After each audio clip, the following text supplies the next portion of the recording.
first name is Salvador Felipe Jacinto Dali Domenech. But as far as I know, people used to call me Dali. I was born on May 11th, 1904, in the town of Figueres, in Spain. And when I was only a kid, I went to a drawing school. But it's on summer vacation in 1916 that I discovered modern painting. And 1 year after, my father decided to organize an exhibition of all my charcoal drawings. This is probably the event that made my career what it is now, even after my death. At the age of 18, I moved to Madrid and studied at the Academia de San Fernando, and I've been mostly known because of the Cubist and the Dada art I was experimenting. Unfortunately, I've been expelled from the Academia 4 years later because I was sure that no one of the faculty was competent enough to examine me. So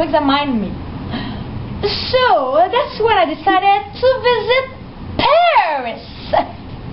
For the first time that I've met, and it's the first time that I've met Pablo Picasso. And a few years later, as I developed my own style, I made a lot of works which were influenced by Picasso and Miro.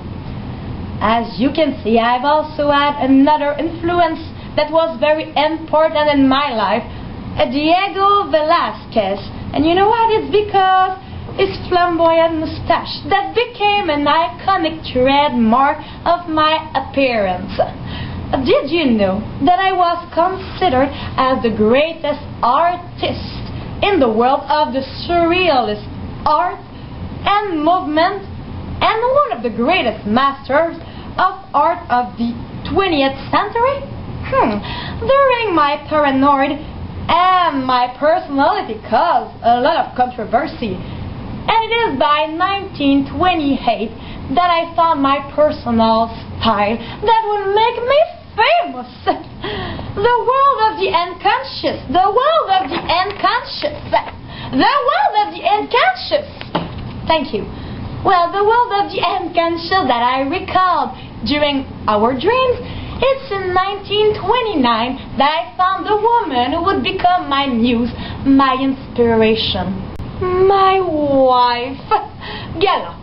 In 1931, I painted one of my most famous works, The Persistence of Memory, which introduced a surrealistic image of soft melting pocket watches. The general interpretation of the work is that the soft watches are a rejection of the assumption that time is rigid or deterministic.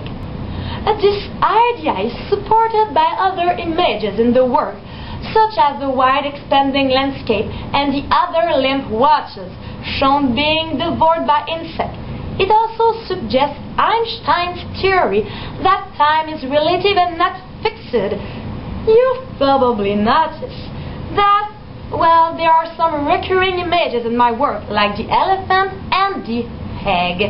Well, covered with the image of their bridle legs, their encumbrances, knotted for their phallic overtones, create a sense of phantom reality. And that's what I like about the elephant.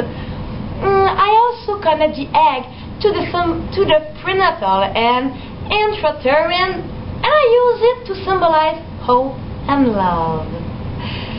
You have to know that, in fact, I wasn't just a painter, no, but I was also known for my contributions to theater, fashion, photography. As you